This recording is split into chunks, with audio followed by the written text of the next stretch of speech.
Today, we're diving into a really powerful story out of Sudan. It's about a groundbreaking pediatric heart surgery program that managed to do the impossible, only to have it all tragically ripped away by conflict.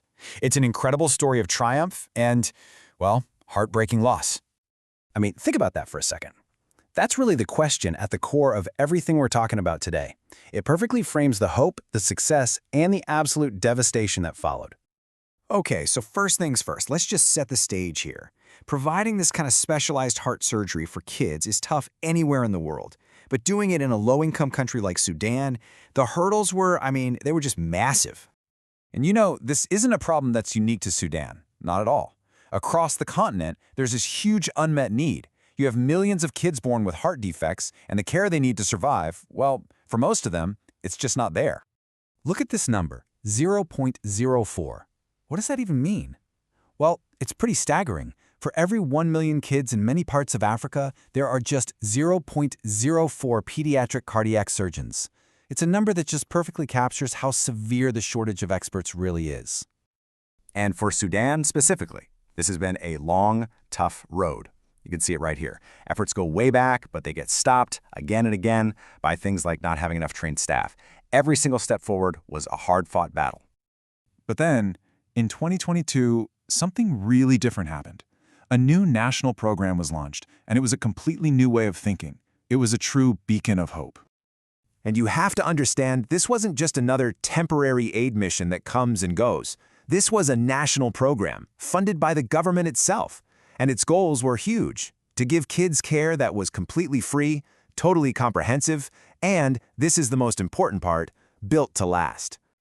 So what was the secret sauce here? What made this thing tick? Well, first, being government-funded took that crushing financial weight off of families. But the real game changer, the absolute key, was that it was staffed entirely by local Sudanese professionals. This wasn't about flying people in, it was about building something sustainable right there in Sudan.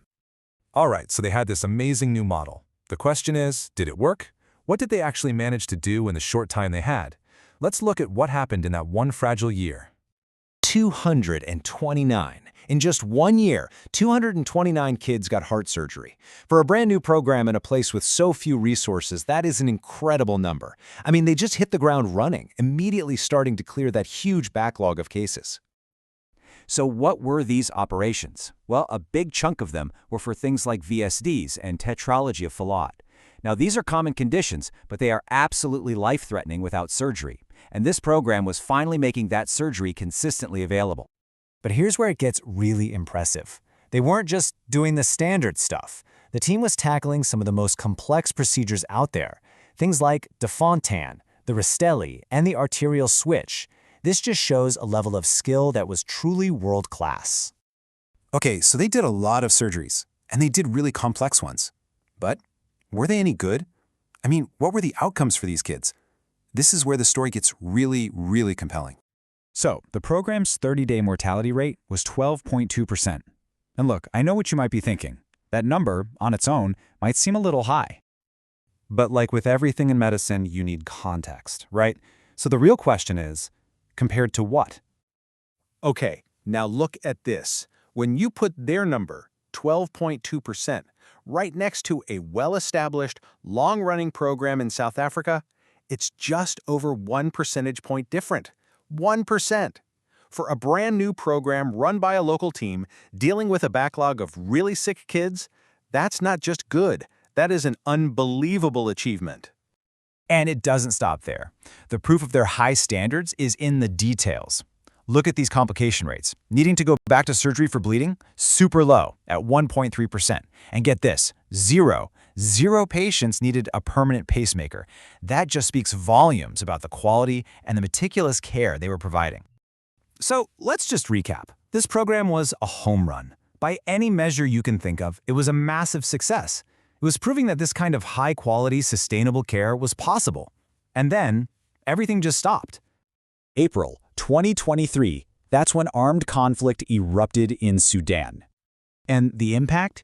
It wasn't just a disruption. The source material calls it a total systemic failure of the entire healthcare system. Just think about those words. Total systemic failure. And you can see the scale of that failure right here. An estimated 70%, 70, of all hospital services in the country gone. The entire infrastructure that supported this amazing heart surgery center, it just crumbled, and the program itself was suspended indefinitely. So, where does that leave us? What was all of this for? What's the legacy of something that burned so brightly but for such a short time?